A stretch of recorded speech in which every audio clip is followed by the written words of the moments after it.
Good morning, everyone, or just afternoon now. I'm Paul Snyder, Vice President of Healthcare for Right to Market, an Atlanta-based digital marketing and public relations agency, and the marketing partner for this series of pediatric tech talk webinars on behalf of Georgia Tech, Children's Healthcare of Atlanta, Pediatric Technology Center. I'd like to thank everyone who's registered and joined us today. Please allow me to especially thank and introduce our panelists. Ashok Goel is Professor of Computer Science and Cognitive Science in the School of Interactive Computing at Georgia Tech. He is also director of the school's PhD program in human-centered computing. Dr. Goel conducts research into human-centered computing, artificial intelligence, cognitive science with a focus on computational design, discovery, and creativity. Dr. Goel is also leading Team M-Prize, a group of Georgia Tech AI researchers developing a suite of virtual tutors for online education that mimic many of the roles of human teachers. Recently, the X Prize Foundation selected M Prize to move to the third round of its AI competition. We are also joined by Leanne West, Chief Engineer of Pediatric Technologies at Georgia Tech and Chief Innovation Officer of the Children's Healthcare of Atlanta Pediatric Technology Center. She is also President of the International Children's Advisory Network. Thank you all for joining us. Leanne, we know innovation in pediatric medical technologies comes with its own set of challenges. But how can AI be brought to bear in a clinical capacity sooner rather than later? I think there are several possibilities for AI to start being used in clinical medicine in the very near future. Both companies, small and large, are already working on different things that we might be able to use, ranging from reading images to giving decision support help. There's a lot of options for the future in AI.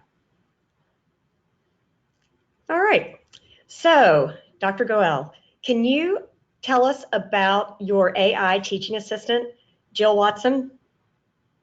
Yes, Leanne, first of all, thank you for having me. This is an exciting time to be in AI and to think about how we can use AI to help people in various contexts.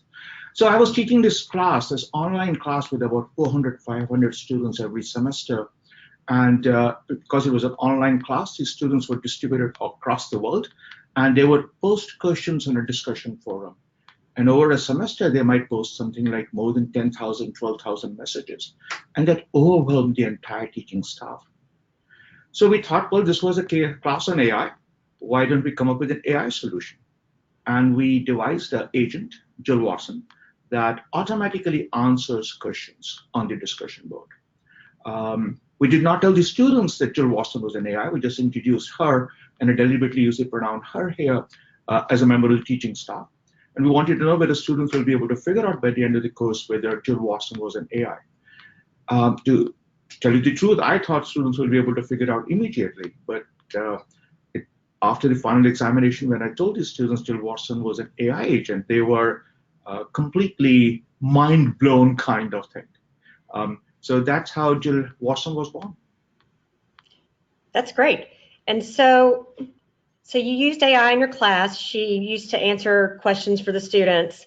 Where in healthcare could this type of technology be used? Your specific thing that you did, what do you see for that? There are lots of possibilities here. So one possibility that we have thought a lot about is that, especially in pediatric medicine in particular, parents and families are very important. And parents have questions, lots of questions. Sunday morning at 2 a.m., my child is ill, what do I do? I can't quite call a doctor, I might call some hotline. Now the hotline after is supervised by medical personnel, but there's a shortage of medical personnel. Is it possible that we could build an AI that automatically answers a lot of routine questions?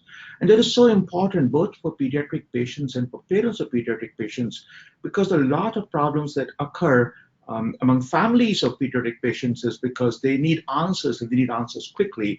And of course, you can't have 24/7 access to medical personnel. So there's obviously one place where things can occur. There is a challenge here, though. And let me go back to Jill Watson to illustrate that challenge.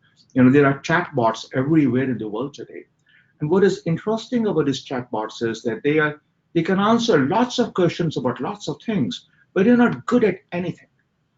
Now, what is interesting about Jill Watson is that she is very good at some things.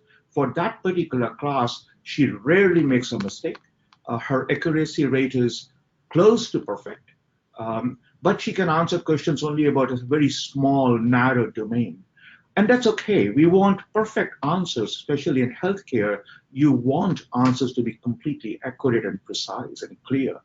So you need a sophisticated AI technology like Jill Watson rather than just any other chatbot for answering questions on a hotline, for example. Okay. So she would require some training then to become good at that skill set. Yes, it requires training, and that raises another important question. And you were hinting at that question when you were talking about training.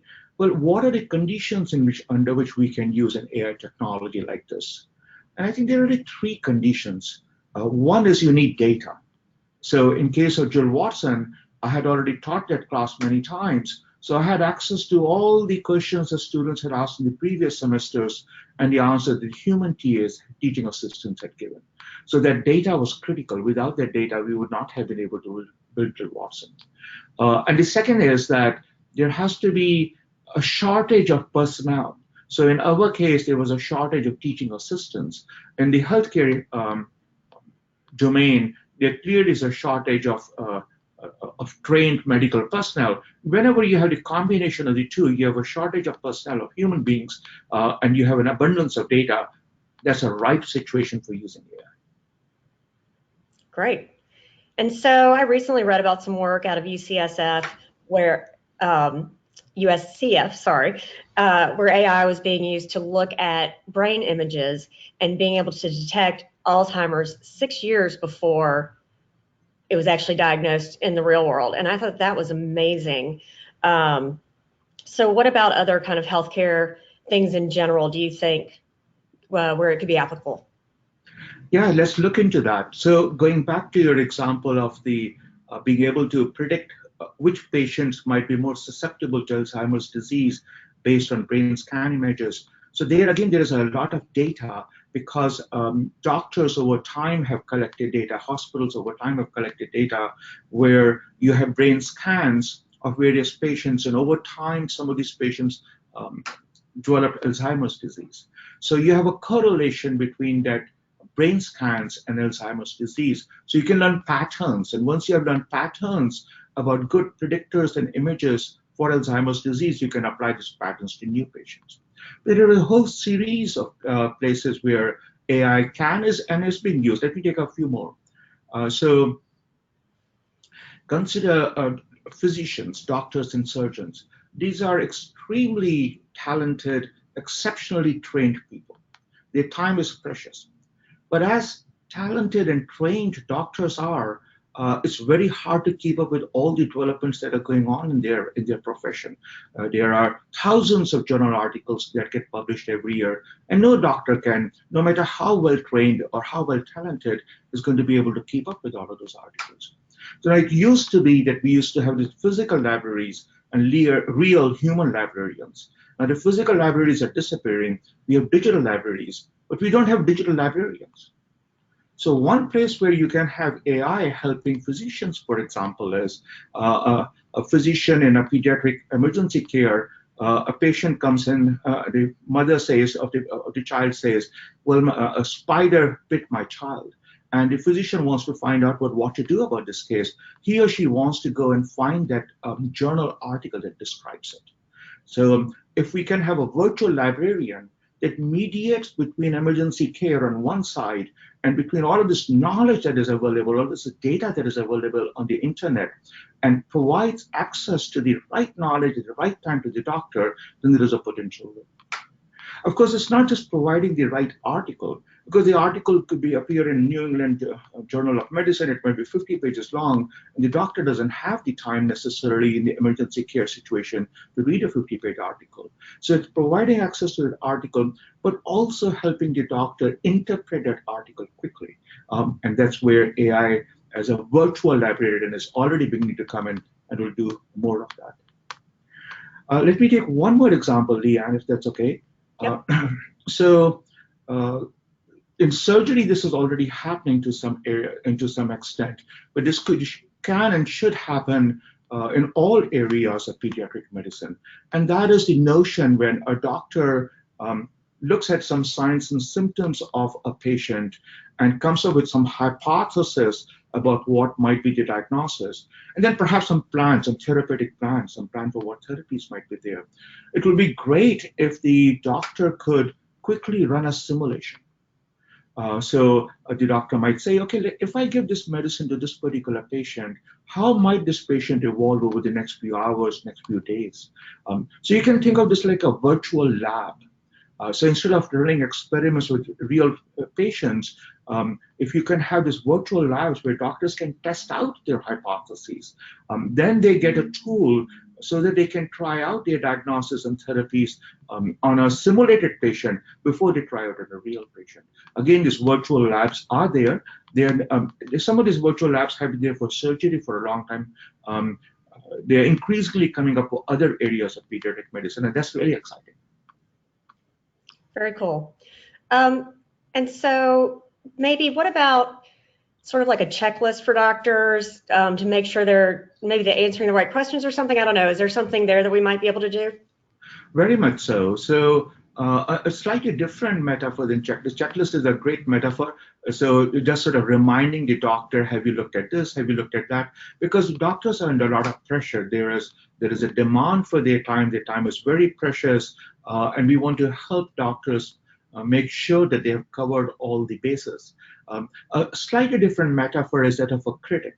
So suppose that a doctor comes with a diagnosis, and is there an AI critic which can look at the diagnosis and says, doctor, there was this additional piece of evidence, data coming from, let's say, chemical testing.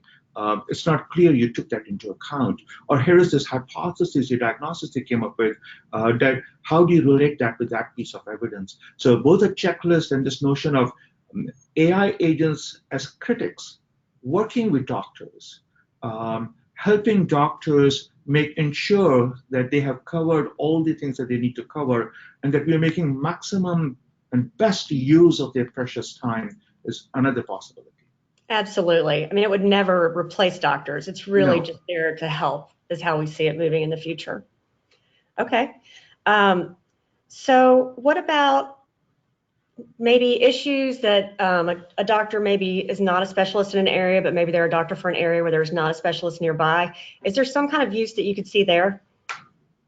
Definitely. So as an example, first of all, I was talking to virtual librarians. So even if a doctor is not a specialist, and of course, no doctor can be a specialist of everything, if we can provide access to knowledge which is far and wide, not necessarily in the doctor's domain, but then we have to help the doctor interpret that knowledge. And there are a number of other stakeholders in this business also. Each one of them can benefit from AI. Yeah. If you will, let me take another example, since we were talking about different stakeholders. Another kind of stakeholder here is the hospital administrator, who is worried about the business model. Ultimately, every healthcare enterprise is also a business enterprise, and clinics and hospitals and doctors have to be profitable enterprises. So an administrator comes up with some kind of a business model, but you can imagine as someone comes with a business model or decision-making model, there are these critics, AI critics, which are helping the hospital administrator say, well, have you taken a look at that? Have you taken a look at that? Or I recommend something like this.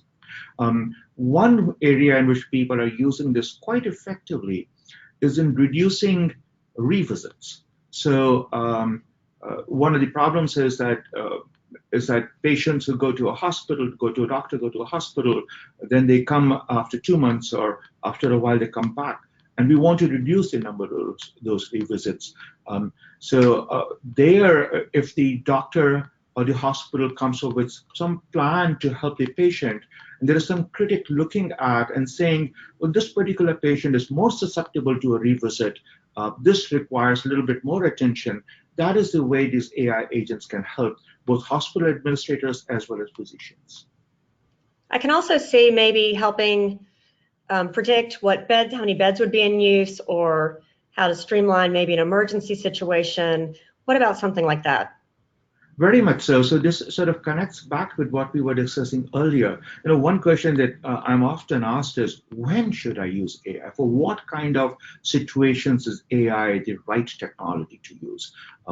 Because anytime you use AI, it requires an investment. So when should I make an investment as a physician, as